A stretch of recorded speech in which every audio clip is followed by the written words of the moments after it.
Liquor Talk, another new episode starts now, ladies and gentlemen. Welcome on to another edition of the podcast where we don't just sip liquor, we sip liquor and stir the culture. This is Liquor Talk. This is a Podmatch Sunday episode. So thank you all for tuning in and thank you all for checking out this episode before Super Bowl Sunday. I'm your man Victor, and joining me today is a guest who done brought the cold weather, who probably looking at me crazy for complaining about the cold in Florida. But she is up in New Hampshire and it's 8 degrees outside. I got life coach with me, Brylye Collins here with me. How you doing, Bree? Well, how are you? I'm doing well.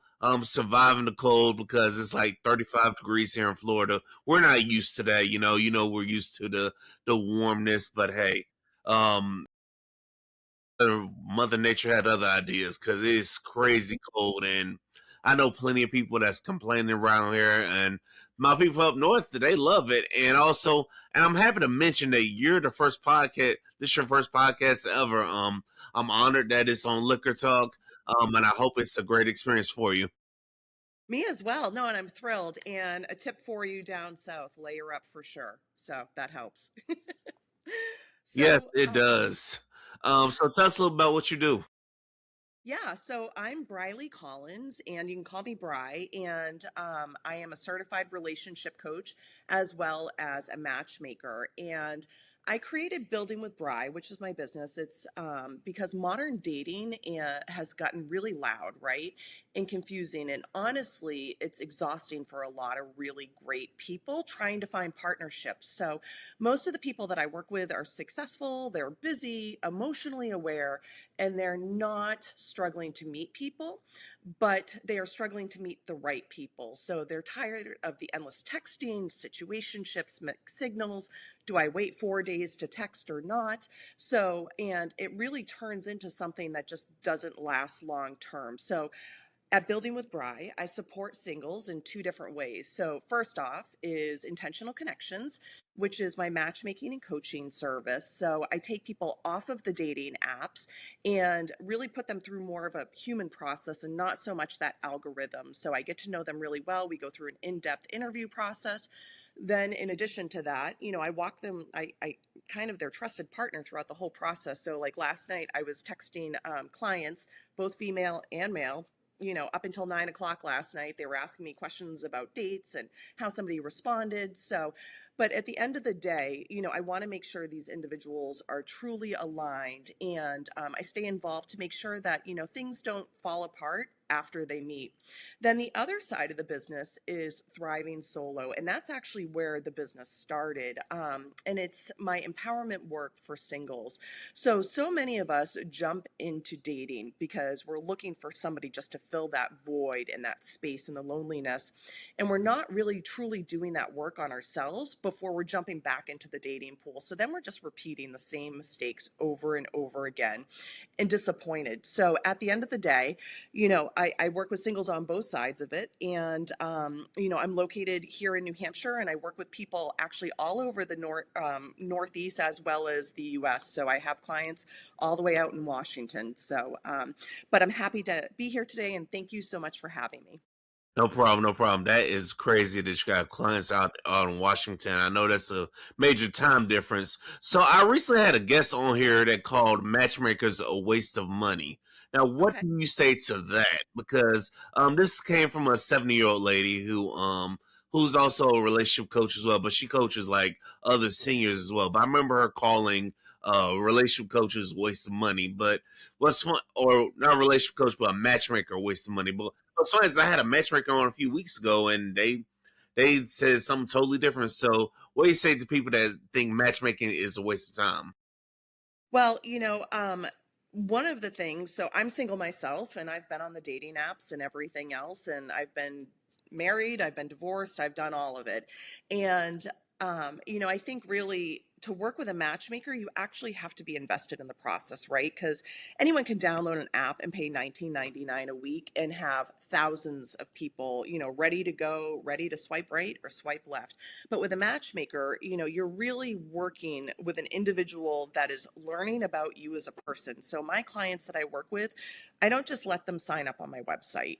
If it's a complimentary service, that's different. But if we're really working together, I'm going to have a consult call with you. Then I'm going to have you fill out a 9-page questionnaire. We're getting so nitty gritty into the details, stuff that probably you're not sharing with people normally. And then at that point, I go out and I work with other clients and I network and I do a grassroots effort to find people that are not on the dating apps. So, it's really up to you and what you're looking for and the kind of experience that you're looking to have. So, I don't want to say that they're a waste of money. I've heard some horror stories. I was actually just listening to another matchmaker on TikTok while I was getting ready this morning because I love listening to other people and hearing about their experience and everything else because I don't believe anybody's journey is linear, right? Everybody has their own experiences.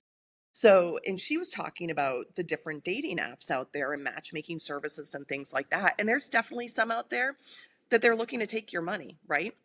And the goal is not necessarily, I mean, maybe they're selling partnership, but the goal is to keep that cash flow coming in, right? Because they're a business. At the end of the day, sometimes they don't necessarily want to see you find love because then that money stops. So for me, I'm truly invested in helping people. And that's something that, is my purpose that I've followed throughout my career, no matter what I've been doing. So, I really think it's up to each individual person. But when you look even at the cost of matchmaking, I mean, you think about it, right? Like, let's say you're on one of the dating apps and you're throwing out $20 a week, or, that ends up being almost $80 a month times, 12 months, you're spending just as much at the end of the day. So it's really, you got to see what you're looking for as an individual, the experience, and really how serious are you about dating, or are you looking for a band-aid because you haven't handled all of that unresolved inside talk that you have to be ready for your next partner. So. Course, of course. So getting back to you, person, what made you say I want to do this as a life goal? Becoming a personal coach and also matchmaker. What made you say I want to do this and make money from it? Yeah. So, for me, it's so funny because I throughout my career, I just follow my passion, which is helping others. So, earlier on, I was an operations manager and ran a $30 million location and stayed home with my kids. And when I went and got back out into the workforce, once my youngest daughter went into kindergarten, and I was like, what did I love about my operation role? Because I knew I didn't want to go back to that. I knew I didn't want to work 60, 70, 80 hours a week. That just wasn't fun for me anymore and it wasn't fulfilling. So I looked at the operations piece of it and I'm like, I love helping people find jobs that they're passionate about and helping them really follow their dreams, land their dream jobs, perform well at work, feel good about themselves because people don't go to work every day with ill intent, looking to fail or anything else. Like everybody wants to go and do a good job.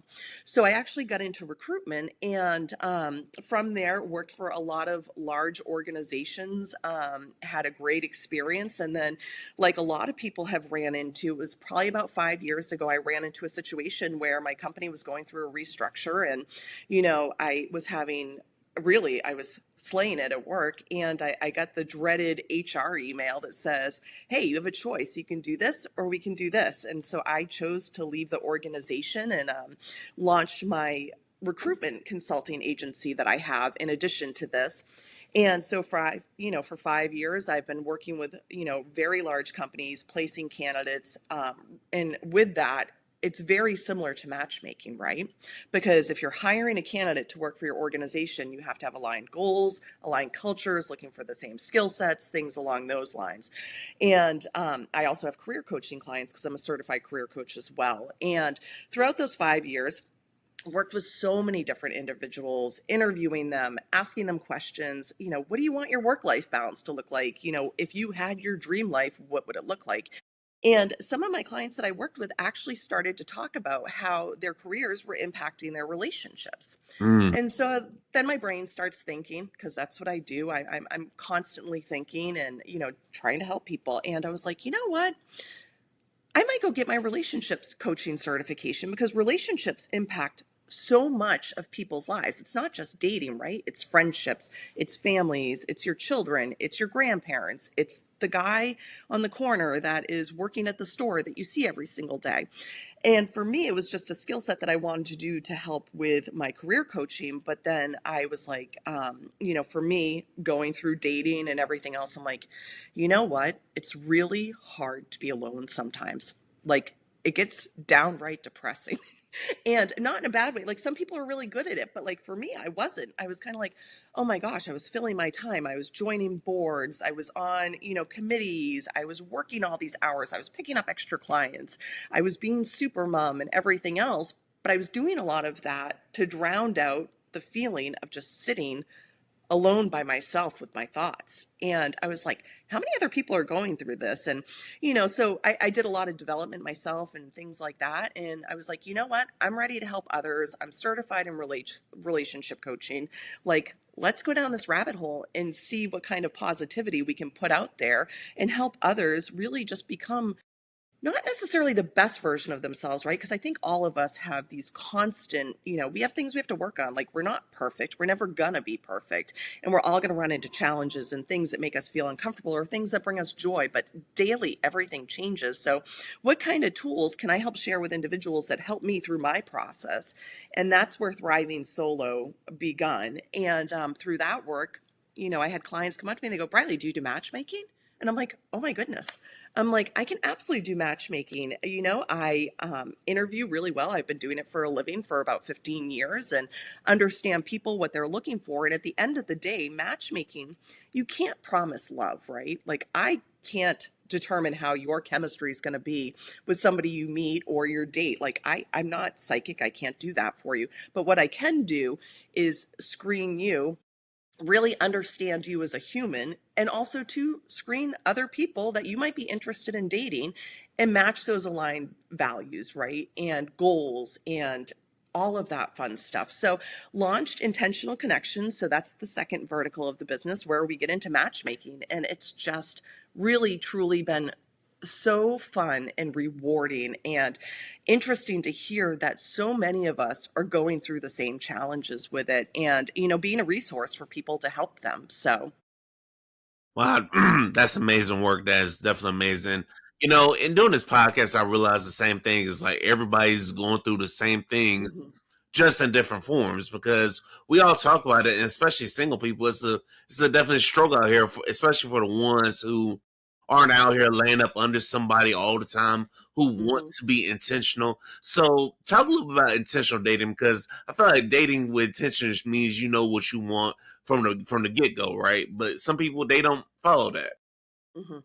Yeah. So dating with intention to me and what it looks like, and really what I work with my clients on and coach them on is understanding yourself before you get back out there, right? Because how many people, right, they break up on a Saturday night, they're devastated, they've been crying all night. And what's the first thing they do the next day usually? Get on a date nap. They Or get go on to a that bar. dating app and they post every single fantastic photo of them and they start swiping. So now the other individuals on the other side of it, right, think that this person is ready for a relationship. And they're not because they haven't even done processing what they had going on last night. So, how are they going to show up for you and be an invested partner?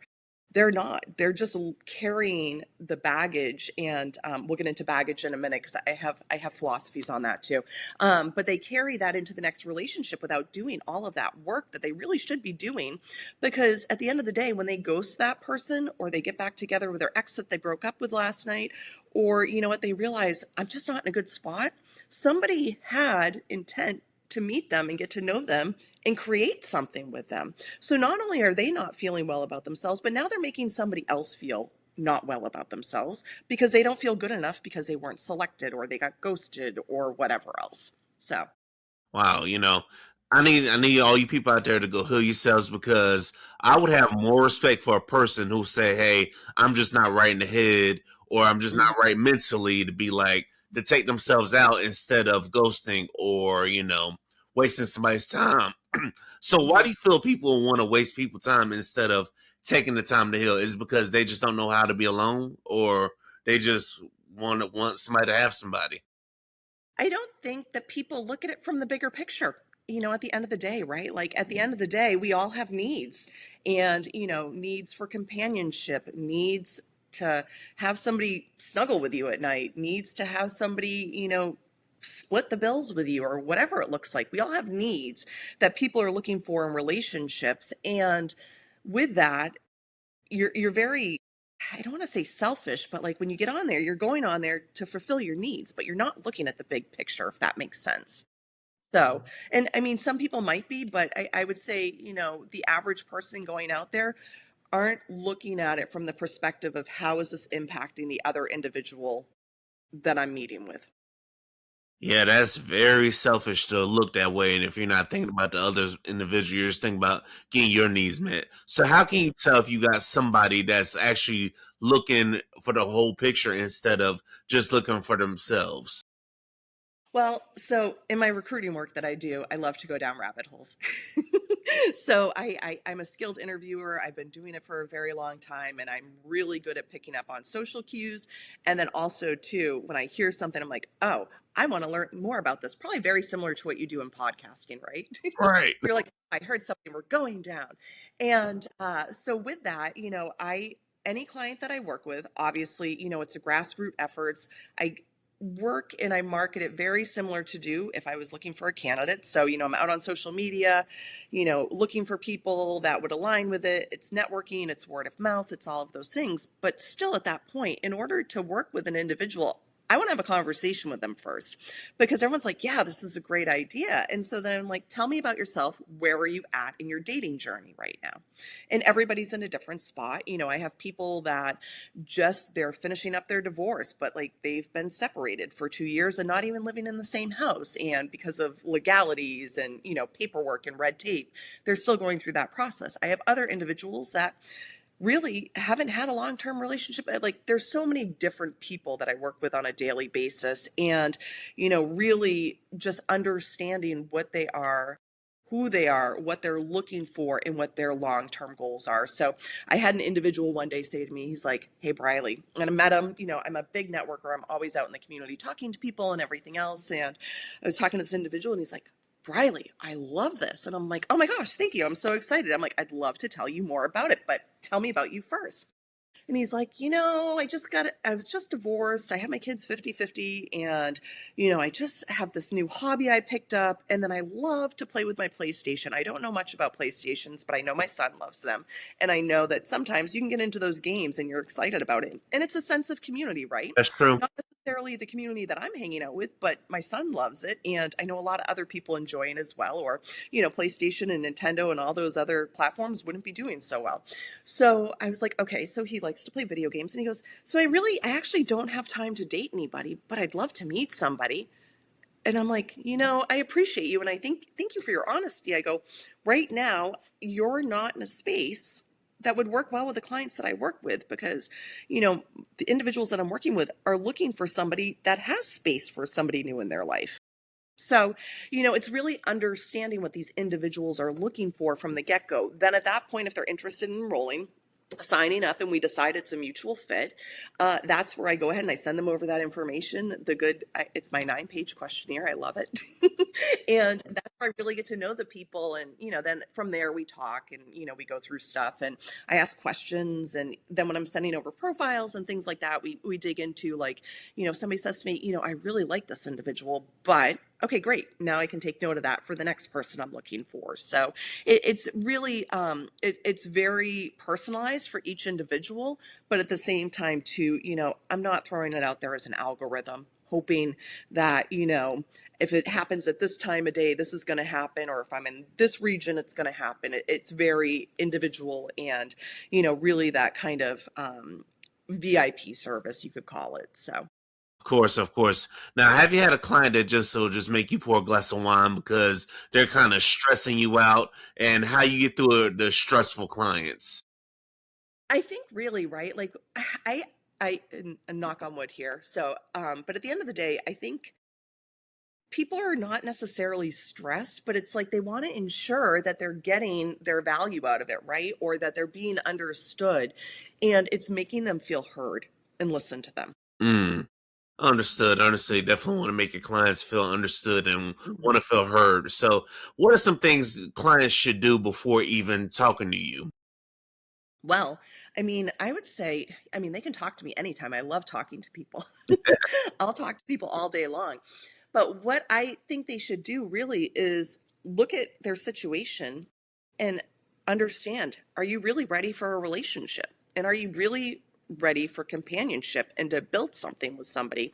Because that is what we've gotten away from, I think, as a society, right? Like you look back, and my grandparents are behind me. So, and I keep them on my wall because they're a good reminder of just, great individuals that had true love for each other. And they worked really hard as a group and a partnership to build a great family and give so much back to the community. And excuse me here. And so with that, I really like to just, make sure somebody's ready to do that and they're not just doing it to fill their time. Yeah, shout out to grandparents because I don't know what it was about that era. They really loved each other. Even though some grandparents they had two families, though some of them, but Hmm. they didn't have social media telling them every move or what they should be doing, and they always lived a private life. They knew how to keep things secret, and you really didn't have people gossiping about every little thing. But they had their own issues. We have our own issues in this generation as well. So. But Hmm. the grandparents, though, it's like they made it work. They found ways to make it work. So Hmm. shout out to the grandparents. Yeah. And so for me, I'm really looking for people that are looking to build partnership with people. Like it's an ongoing, thing. It's not like you're just swiping on an app and, you're saying, "Okay, great. I want to go out on a date and I want to do this." Like, no, I want to work with people that have intentions of eventually getting into a long-term relationship with this person or companionship or partnership or getting married or whatever that looks like for them, but they're committed to working towards something bigger. Of course, you got to find somebody that's committed to working towards something bigger. And do you feel like people will say that, say they are committed to it, but their actions don't match? And how do you make sure those people understand that hey, your actions have to match your words? Mhm. Because a lot of times in dating, what frustrates you is people will say they want this and they want that, or they want the companionship, they want the partnership, but they're not willing to put in the work, or they might, or they don't have it in them to just say they just don't want that with you. Right. And so with that, I have clients, they'll go out on dates sometimes and they're like, "Bryly, X, Y, and Z happen." And I'll be like, "Well, why do you feel that way?" And I'll ask them.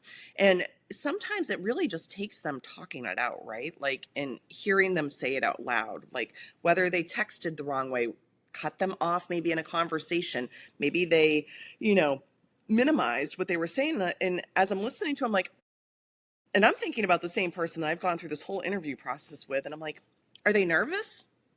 And I know that sounds silly, right? But I'm like, are they nervous? Because they might be so intimidated by you that, they're behaving this way. Like, I mean, have you ever been on a first date where somebody got like sweaty or they started doing weird things? Like people get nervous about dating, right? Like because it's somebody new and they don't do it necessarily every day. And, the average person isn't a player or a roster individual. Like they're looking for partnership. So, Yeah, that's true. Because the average person, you're right. Like you said, the average person does look for partnership, and yes, the average person does get nervous on the first dates because sometimes it can be multiple reasons why. It could be maybe I really like this person, don't know how to show it, or I'm too traumatized about what happened in the past. And what I've noticed with some people is they really allow the past to win instead of saying forget that, because this is a new person. They're mhm. kind of making the new person pay for some things that the old person did. And it's also, and it sounds, in some cases, I'm like, people got a lot of baggage they want to hold on to. Mhm. And that's a perfect. So with all my clients and anyone that I talk to, right? If you are not coming, let's say, and even too, like if you're younger and you're coming out of college and high school, you've had experiences with dating too, right? And that's not to minimize that, but I think when you get into midlife and you've been divorced, maybe you have children, maybe you had some traumatic experience or whatever it looks like, have you processed all that before getting into the next relationship? Because if you haven't, right, then you're projecting that onto people. But the way I like to say it is all of us are going to have baggage. Every single person's going to have baggage. And if you think you're going to find a perfect partner without baggage, then I don't know what you're looking at. Like, go find a chatbot or something because we all have baggage. In midlife, when you're going through this, you have to decide what kind of baggage you're looking to bring with you moving forward. Do you want the carry on or do you want the checked baggage? Hmm. Mhm. Okay, oh, that's interesting. The carry on or the check baggage. You got me thinking about the airport here. I know it's cold as hell right now and nobody wants to fly right now, but talk to me about the difference between a checked and carry on baggage. Tell me the difference. Yeah, so let's say carry on baggage, right? Like you've been through some stuff, right?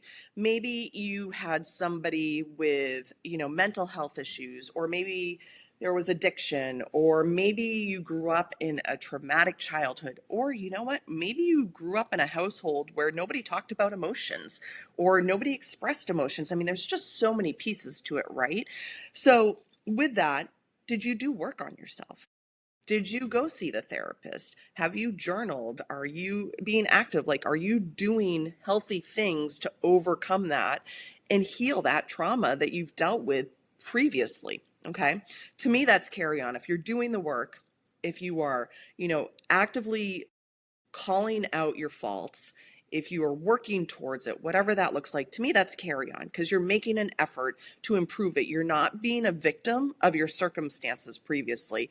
And so many of us carry, these things from childhood that we carry with us our whole life. Carry on is the people that are totally ignoring that something's wrong Mm, and they think everything's great and they're going to keep just going through life sweeping it under the rug, making excuses for themselves but not changing the behaviors that come along with it. So wow, that's interesting.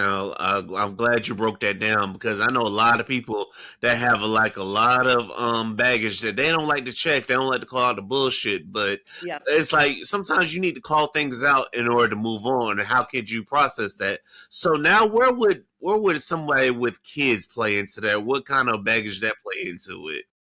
I don't necessarily think kids are baggage, right? Like, I think it's an added bonus to any relationship, right? As long as you like kids. Some people don't like kids, and that's okay too. There's somebody for that person, right? But, dating with children, depending on their ages, can be super difficult, right? Because you're working out custody schedules. You're working out maybe if they're into sports, like, are they traveling for sports? Do they have to be picked up from school? Do I have to be home by a certain time to, check in with a babysitter? And then at that point, let's say you get through a couple months and, or even a year of dating and you're like, I want to introduce you to my kids. Well, great. Well, what does that look like? And how is it going to impact the kids at the end of the day? And because we're all adults at this point, we're working, we're living life, but these kids are still developing. And I think it's super important, as you're going through that process, just to take it into consideration. And if you're an individual that doesn't want to be, a role model for somebody else's children or have to work through those challenges, then that's probably not the person for you to date. But you also have to be aware of it too, right? Like, I so it's funny because I download the apps once a month. It's my research, I call it. And so I go through and I swipe and I have conversations. And, for me, it's more just seeing like what the pulse is out there with people on them. And I had somebody recently that I matched with, local in the area, have no idea who he is. I've never seen him before in my life. And, we were having this great conversation. And then he said, what did he call it? I think he called it a dink relationship, but it's dual income, dog walking, no kids. And I'm like, I've never heard of that before. And I'm like, that's interesting though. And there is somebody for you out there. But I'm like, that's not me. I have children. I mean, they're grown now, they're older and they're very independent and things like that. But even with that, though, he wasn't interested and having a conversation with me. And I was like, okay, then I'm not for you. And that's great. And I appreciate your honesty, because we could have gone down a rabbit hole of, 6 weeks of dating for you to finally tell me that. Like, I'm okay with you not wanting me because of that. So, because at the end of the day, my kids are my priority. I love them, I care for them. We've raised them this far, but at the same time, too, it's like you have to really take that into consideration when you're dating others. Of course, the kids are the priority. Get you somebody that loves the kids, Now, what's your advice to people who don't have kids that decide to take up somebody with kids? Because I've heard this situation a lot where the woman could be dating a man who ain't got no kids, or the man. Because I've heard some women say on this podcast, like years ago, say that they won't even look for a man who has no kids, because they just wouldn't get it. So, what do you say to people who have no kids that try to date somebody and they have kids? I would say really just be understanding, right? Because anyone who has, is divorced or has children, they're a single parent. This is male or female, right? Because I've dated men that are single fathers. My dad was a single father growing up. So, with that, as a single parent, even if you have them 50% of the time, you're still a single parent during that time period, which means you're one individual caring for these children that need you and depend on you. So, it's not like you can get, oh, sorry, guys, I met John Smith on the dating app today and I can't do this for you, right? Or if something came up or somebody got sick. At the end of the day, that's going to be your priority. So if you're dating somebody with kids and you don't have kids, you have to understand and give them grace, because things are going to come up. Kids get sick, random stuff happens. Sporting, school stuff pops up that you didn't know about it and you missed any, like, things happen. So, just, be kind and don't take it personally, because they're genuinely interested in you if they're dating you, number one, and then two, give them a little grace and have some understanding. So Yes, give everybody the grace that they deserve. But now, personally, I've encountered some single moms that act like they just all that in a bag of chips, but they forget that they have baggage. They have baggage that people eventually got to deal with. So, what mhm. do you think of people who act like they all that in a bag of chips, but forget about their baggage and forget about the things that they have to deal with? Because another reason why people can be single is because we don't want to deal with the stress of having to deal with someone who acts like they're above everybody, who acts like they're just so much better than everybody. It's a mask. At the end of the day, it's a Yes, mask, it's right? definitely a match. They're hiding because they don't want you to know what's going on. And there's just like, here we are on liquor talk, right? Like, there's people that suffer from alcoholism and aren't, comfortable talking about it or acknowledging it or deny it because society considers it, acceptable. There are people in horrible financial situations with everything going on right now that might be embarrassed to say they're in a bad spot because they feel like it makes them look bad. So people tend to put on a mask, right, of what they want you to see. And especially in those first introductions. Right. So, Right, of course, everybody got the mask on to fill themselves out, but I feel like it's not until like 30 or 90 days in, then you see the real person. But it's like what people don't. I guess another thing, I guess one thing I want to ask is why are people so scared to show them real selves? Because it's like people will respect you for who you really are instead of mhm. having to wear a mask. Yeah. And again, I think it really just it boils down to society, right? Like, you look on TikTok, you look on social media, and there's all these beautiful people with these, fun cars, or they have these perfect homes, and it's exactly just, it's picturesque like it's supposed to be, and like everybody should be striving towards that. But at the end of the day, there's most of society is average human beings, right? That don't have fancy cars, that don't have money for lip fillers and Botox, or to get their hair dyed, Right. or maybe their nails done, or even too, you know what? Maybe they have something else going on. So it's just like, even when I'm on, when I'm doing my videos on TikToks, like every once in a while, I like to do them with no makeup on and be like, hey, this is who I am as a human, right? Like, and at the end of the day, we are all humans. And what you see on those social media posts, and even on dating apps, because individuals are only putting their best foot forward for those 9 photos, it's a mask. And at the end of the day, who's the real person that you're looking to meet? And I think people have to really just pay attention to that. Yes, people got to pay attention to that, and also just pay attention to and have discernment as well. Ladies and gentlemen, Mhm. this is Liquor Talk. The more you drink, the better we sound. Shout out to all the alcoholics out there. If you are going through alcoholism or recovering addict, we show love to you. But we encourage you to drink some juice or drink some water while listening to this. You know, we got love for you as well. And if y'all ever want to come on down, we have something called sober sessions where we just do the episode sober, and I won't be sitting here drinking, out of respect, because that's what we do around here. So be sure to tell us what you think about the episode. Shout out to everybody that's tuned in on this Podmatch Sunday. So tell me, Brylyye, what are three signs that someone is emotionally unavailable from the start? Because a lot of times we can't really tell if a person's emotionally unavailable or not, because like you said, they got the mask on. But how can we tell through the signs of things they're doing? Gosh, there's so many of them. And I think it depends on the individual, right? Like, because everybody communicates differently. So I know personally. So, what I've noticed when working with clients and even myself when I'm dating, when you go on the apps, right? So, people tend to communicate excessively when they're on the apps, right? Lots of texting, maybe a phone call, whatever else. So, I know personally this year I went out, I was communicating with this gentleman, had a great experience. We hit it off, wonderful conversations over the phone, met in person, the chemistry was there, everything was great. After that, all of a sudden, the communication stopped or like came to like a halt almost. Like it wasn't that he was being rude, he was responding back, he was reaching out. But I said to him, I'm like, hey, you know, we were having these great conversations, everything else. And then all of a sudden you just fell off the map. And like I'm getting one word answers, you're responding back with emojis, or you're acknowledging that I'm talking to you, but you're not communicating.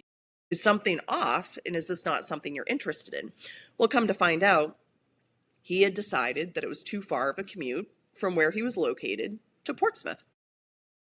And I go, okay, well, I thank you for sharing that with me. But if I let it drag on, that could have gone on for weeks, right? Of me reaching out, hoping to see him. He was responding nicely just to be polite instead of just saying it's too far of a commute.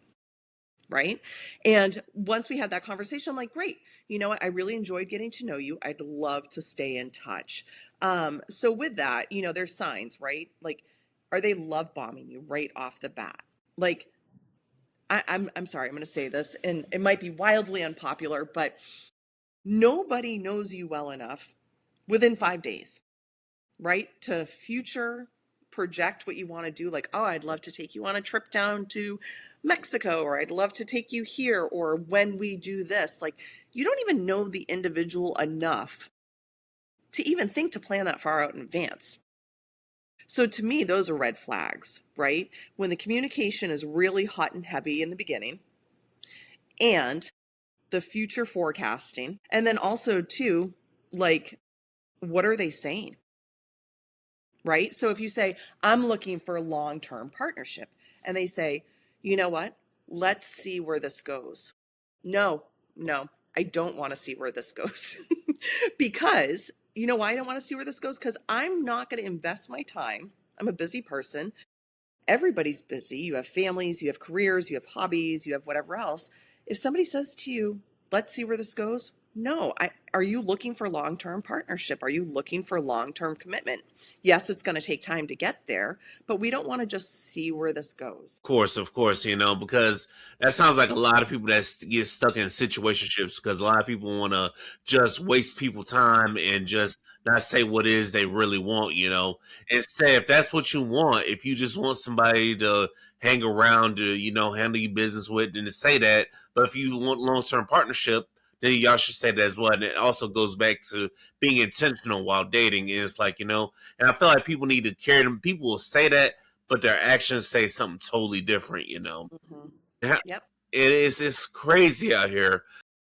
So what is the difference between having standards and having walls? Because a lot of people say, oh, I have these standards and stuff. No, and then when you talk to them, it sounds like they just have a wall up and they're not willing to break down the wall. Hmm. Yeah. So there's boundaries are super important, right? Like, if your boundary is you want to be in bed by 9 p.m. every night, that's something that you like. There are things that people want to do, right? Or there's routines that they want to stick to. And if people are trying to impede on that, and especially early on, and push themselves onto it, that's usually a red flag. But boundaries and putting up a wall. So I'm infamous for it, right? Like I call myself out anytime I can. I sometimes will put up the wall of, sorry, I'm super busy. I'm working. I'm building my business. I'm focusing on my kids. Making excuses for not getting to know people based off of like hobbies and, schedules, things like that. That's putting up a wall, I think. Most people, if they're truly dating or they're looking to get into partnership, they're going to have that flexibility. But it's when they drop that absolutely not and there's no flexibility in it, or like, I understand why this is happening, and you know what? No problem, but what about next week? Or can we plan in the future? Does that make sense? Is that flowing correctly?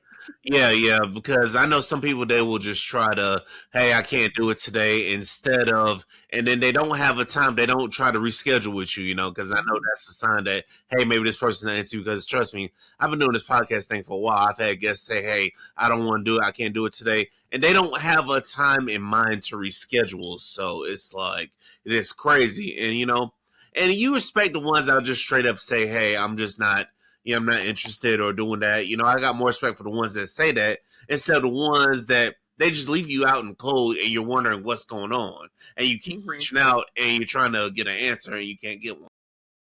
And it's just like, you know what, say now's not a good time for me. Can I circle back in a couple months?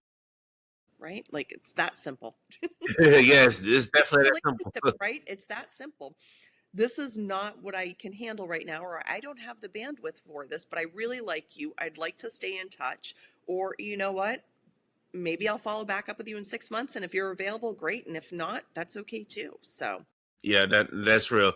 Now, this next question is kind of personal. Since how 2026 just started, um, how can someone rebuild their confidence after a breakup or a long stretch of disappointing dating? Because sometimes, I admit I'm single as well. That's why I get tired of the disappointing dates. That's why sometimes I just be chilling. I don't really be on the. I be on the apps, but I just be chilling, not really pressured to make a move, and know I'm not about to pay the 12 or 20 or $30 for a week to go match up with somebody, to see all my matches. So I'm sorry to them apps because they I don't know what it is about them dating apps, but they be hounding you with the ads. Hey, $20, see all your matches, get more swipes or some yep. some things like that. But after a long stretch of disappointing dating and getting through a breakup, how can someone rebuild that confidence to keep going? Because you know what?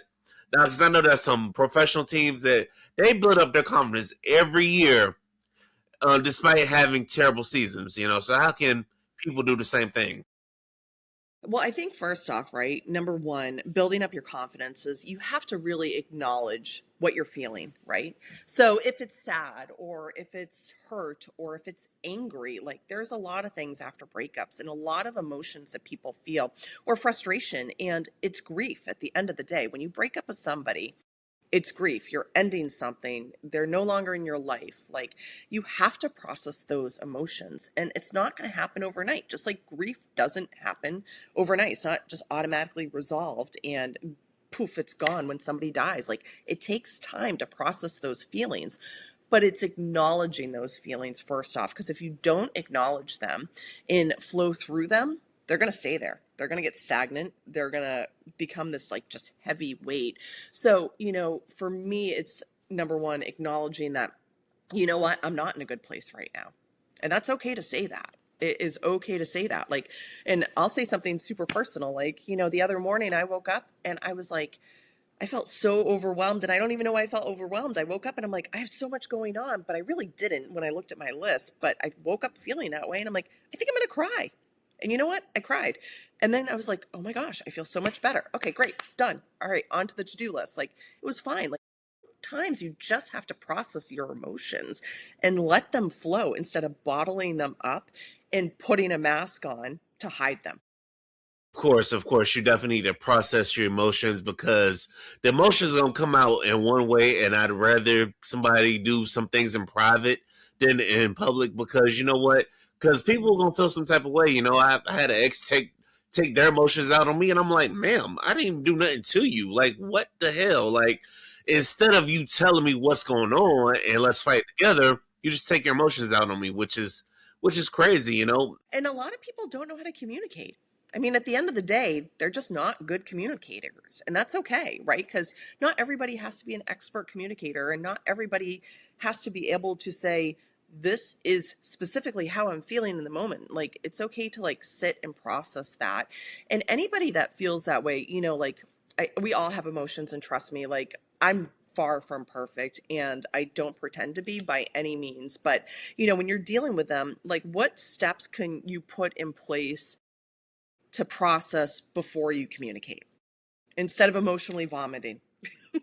Is what I like to call it. Emotionally And okay, vomiting. I've, That's a good term I've for actually, it. yeah, I think everybody has emotionally vomited at least once, or been in a relationship where they just had to get it off their chest and it didn't come out right. Maybe you didn't, it wasn't the right tone. Maybe it wasn't the right time, whatever else. But like at the end of the day, you have to understand how you feel in order to communicate properly with another individual. And until you process how you feel, and it doesn't have to be some long, drawn out, like 6 months process. It can be take 5 minutes, sit with yourself, write down what you're feeling, do a quick brain dump and see what's actually there, and then decide how you're going to approach it. So, working in human resources and talent acquisition, there was sometimes that I was like, I saw stuff and I'm like, are you kidding me right now? Like, why is it? And I'm like, you know what? You need to pause, breathe, think through this, and then come at it, with your head screwed on straight so you can articulate what you need to say. So, like things like that happen all the time, but it's like, how do you handle it as an individual and process it before you communicate with somebody else? Of course, you got to handle it before you communicate with somebody else. Got to handle things. So, what should people stop doing on dating apps, in early dating that wastes time and energy because that happens, and of course, Valentine's Day is right around the corner as well. You got gonna have people looking for something too. So, what should people do to not waste time and waste energy? Well, one of my favorite things that I love to tell clients is have a conversation. Don't text, have a conversation, because that's going to tell you a lot from the get go, right? Because I know for me, I want to be in a relationship with somebody that I like the way their voice sounds. I know that sounds silly, right? But if you're texting for a week up until the date and you don't have a telephone conversation with this person, you could show up on that date and be like, oh my gosh, I can't stand the sound of their voice. Like something simple like that, right? Like that's another box to check before you go out on a date. Or also too, put some space in between you and the individual. Like it's super great to find somebody that thinks you're attractive or likes your hobbies or all that stuff. And it's flattering. And, if somebody says, hey, beautiful, or hey, you're handsome, or whatever that looks like, it's an automatic. It gives you that adrenaline rush, like, oh my gosh, somebody likes me. I'm getting butterflies. Like I'm available. But put some space in there before it. Like, don't do the endless texting, don't do the constant check-ins. Like put some space. People have lives and things like that ahead of time, before they meet you. So don't expect them to drop everything they're doing to communicate with you. Course, of course. And also, in addition, I will say try to FaceTime them if you got to as well, and make sure that they're not catfishing you, because sometimes you got to do that just to see what they look like without the makeup on, without the filters. Because let's say things progress, you got to lay next to this person. Are you okay with how this person looks without the filters on, without the makeup on, or how does this man look without a haircut or without whatever he got going on? So I would say you got to make sure you face something, because make sure you get an actual person and you making sure that this person is just not using some random persons off the internet. Hmm. Catfish is really sad that we're in 2026 and we got to say that, but people be getting catfished out here. And I with AIs, I love AI, right? Like I'm a huge fan of it. I think it's great, and it's good technology for us to move forward with, as long as you're responsible with it. Like I've been on the dating apps before, and I'm like, wow, this guy looks really good, and then I'm looking, and I'm like, he has 6 fingers. but he doesn't have six fingers in this photo. And I'm like, this looks AI generated. I'm like, he forgot to take out of the six finger on his AI generated photo. So, really take a good look at those photos, because there's telltale signs if it's filtered or if somebody used AI for it. Even down to, how precise the edges are in the photos, or somebody's shirt or their haircut. Like, I mean, if you're looking at me today, I have baby wisp all over my hair, right? Like, I'm not perfect by any means, but if I'm filtered or if I'm using AI, it's going to be like super, slick. So just be aware of what you're looking at and don't take things necessarily at face value. And then also to remember, these are what they're putting out there as their best foot forward. Of course, of course. Like, And if that's their best foot forward and it's AI generated or it's super filtered, then you know what? Maybe, I mean, maybe that's what you're looking for. Maybe you want superficial, and that's okay, because some people do want that. Some people arm candy, whether it's male or female, but at the end of the day, right? Like, that's not how they're going to look when they wake up in the morning. of course. Hopefully not. If not, I'm like, I need to know their secret. Yeah, I need them secrets too if that's how you're gonna look. And if all you look for is arm candy or a trophy wife or a trophy husband, again, y'all gotta say that. But hey, Right. I don't need somebody that's you know, I mean, it is what it is. I don't need somebody to look like AI 24/7. I know life happens. I know life happens to everybody. Yep. Yeah. Ladies and gentlemen, this is Liquor Talk. The more you drink, the better we sound. Shout out to everybody that's out here tuned in, still tuned in with us as well. So, what Valentine's Day coming up? I know I've mentioned Valentine's Day a lot on the podcast recently, but we got to stay with what's trending and what's coming up. What do you advise your clients to do for Valentine's Day? Remind yourself it's just another day. There are lots of other days in the year. There's 365 specifically. And Valentine's Day is essentially a commercialized holiday. It's out there to push love, to get you to go out to dinner, to buy roses, to buy jewelry, to celebrate your relationships. But I mean, at the end of the day, if you're in a relationship with somebody, you should be celebrating that daily. And it doesn't have to look like a big production, right? Like, you don't have to have the perfect red dress to go out with, or your nails don't have to be a certain color to celebrate somebody you love. Like, I mean, it's fun. It gives you an opportunity to do it, a platform to do it on, but do not sit home and cry or feel bad about yourself because you're not on Valentine's Day. Like, it is totally okay. The 15th is going to come and it's going to be over.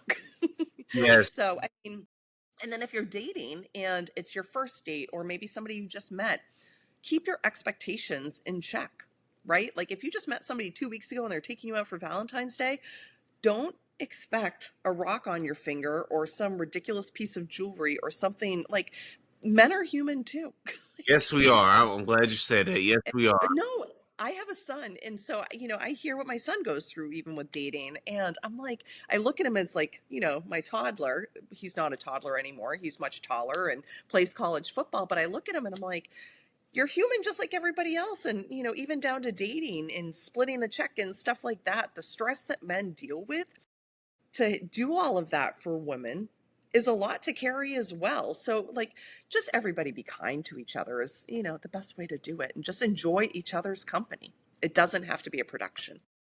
I'm glad you see that because a lot of women out here they don't see that. They're like, if my man don't do this, if he don't do that, I'm done with him. It's like, are you just trying to flex on your homegirls, or do you really just love this man? And that's another thing I meant to ask you. How do you deal with somebody that's you could tell is materialistic? How do you recommend people to deal with someone that's materialistic? Well, I think, right, like, if you're in, like, and some people like that, and that's okay. There's nothing wrong with it, right? Because that's their preference. And but with that though, not everybody is, and you have to take that into consideration. And with matchmaking, that's something that I weed out when I'm talking to my clients. Like, what does this look like for you? Do you love traveling? Do you like, we get into all the questions. And not everybody is into materialism, and they just want a human and they want a good conversation.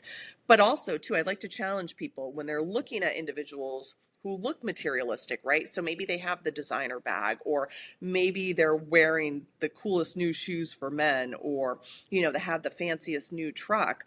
Like, at the end of the day, you don't know how they paid for that. you don't know if they paid full price or if they got it off Facebook Marketplace. Like, and that doesn't mean that they're materialistic. It's items that they like, right? So I guess just for me, if you're materialistic, there's nothing wrong with that. But just keep in mind, people are human and the expectations you're putting on them, would you put those same expectations on yourself? Yes, would you put them same expectations Hmm. on yourself? So, Hmm. and a lot of people they wouldn't, and a lot Yeah. of things you gotta ask yourself, what you ask of them, like, would you be okay if they ask you the same thing? But a lot of people they can't handle that. No, they can't. And so, like for me, whenever I go on a date, I know there's a possibility I might pay for it, or I could be splitting the bill, or if I'm lucky enough, the gentleman that I'm out with is going to pick up the tab, right? And if they do pick up the tab, I make sure to be super thankful, send a nice note after the fact or text message or whatever it is. But like, be thankful. It shouldn't just be an expectation. And, that's the society we live in today, right? Like, and I could keep going down the rabbit hole with this, but like at the end of the day, people we are very confused in our masculine and our feminine responsibilities in society. And women are having to be super masculine and men are going back into their feminine, and sometimes it's vice versa. But just recognizing the relationship you're in, the individual you're with, and that you're getting to know and see kind of what that looks like for them. And there's nothing wrong with either one of them, but you need to understand where you're at in the relationship. Of course, you definitely got to understand where you're at in the relationship, and you got to move accordingly because hey, because you might be feeling one way and that person might be feeling another way. So, I also recommend y'all definitely got to communicate everything out. So, what's a dating step? What's the one step that somebody can take in 2026 that could change, for single people, that could change everything for them? One step that could change everything for them. Well, I think it really depends on what their journey looks like, right? But I would say number one, if you're single, really sit down and look at what your goals are as an individual, right? Like, because I would love to be in a long term partnership. Do I need to be married? No, I've already been there, done that. I've had the engagement. Not that it's a piece of paper to me at this point, but that may not be the same for somebody that just graduated college and hasn't had the wedding, they haven't had the ring, the house, everything else. So find out what it is specifically that you're looking for as an individual in a relationship, right? And what can you bring into your life in the current moment? So today, if we're sitting here, Victor, and you're looking at your life and you go, I want a relationship. Well, what, first of all, do you have space for it? Have you done the work on yourself? Have you actually healed from your previous relationship? So, and look at those checks and balances. And when you do, are you really ready? And do you know what you want? Right. And what are your non negotiables? Like, it could be something as simple as, you know what? I don't want to be with somebody that's a night owl because I like to go to bed at 9, right? Like, but you need to know that about yourself before you're interacting with others. So that way, you can really get the best out of the conversation and see if they're truly aligned and matched with what you're looking for moving forward. Of course, of course. You definitely gotta do the work on yourself. You gotta know what you want, and you definitely gotta know what you're getting into as well. So, why should people? All right, Brylyye, why should people hire you to be their next dating coach? Well, so for me, interesting. No one's actually ever asked me this. This is so much fun. So I think for me, right, like the reason why I would love to work with people or why I enjoy working with people is because I truly want to get to know you and I'm there to help, right? I'm not going to promise you love, but I am going to go through the process with you. I'm going to get to know you as an individual, and I'm only going to send you potential matches that align with what you're looking for. So there is no endless swiping. And a lot of individuals, right? I work full time, a lot of people work full time. Our time is limited, and I don't have 4 hours to waste doom scrolling on dating apps. And neither do you, right? Nobody does. So, to work with me, you're getting that time back in your life, right? To focus on things that you enjoy, whether it's your friends, your family, your hobbies, and let me do all the behind the scenes work that you're doing when you're doom scrolling for 4 hours at night or on a Saturday or on the morning when you wake up or after your breakup. Let me help you with that and give you that time back. Of course, of course. Well, Brylyye, I want to thank you for having a drink with me and then joining me on Liquor Talk and blessing people with your presence. Give the people one last call to action, something they need to do after listening to this podcast. Yeah, so I would love for you to go to my website. I built it myself. So if it's got, any weird stuff on it, just let me know. I'm not a tech person, I'm a relationship person. So, but go to buildingwithbry.com and check out the services that I offer. And again, I do matchmaking and then I also do, personalized empowerment coaching for singles looking to get themselves prepared for their next relationship. So, and if this resonated with you, I would love for you to like and share with a friend and follow me on any of the social media platforms. So thank you so much for this today, Victor. This was lovely. And thank you for being here as well, because I enjoyed it as well. Thank you for being a wonderful guest. And listen, if you ever come to Florida, just get in touch with me, and we'll love to link up with you. And if I'm ever in New Hampshire, it might be when it's warm, because of course I'm a Florida man. I don't do the cold that well. So New Hampshire is a place I've never been to, so it'd be curious to go check it out. But if I'm ever there, I'll definitely get in touch with you. And if you're ever in Florida, definitely get in touch with me. And thank you to everybody that's been listening to this episode of Liquor Talk. Thank you for joining us on another Podmatch Sunday. Thank you for pouring out with me. I hope y'all enjoy the Super Bowl today. And until the next episode, peace and keep things moving, y'all. We out this thing, y'all. All right.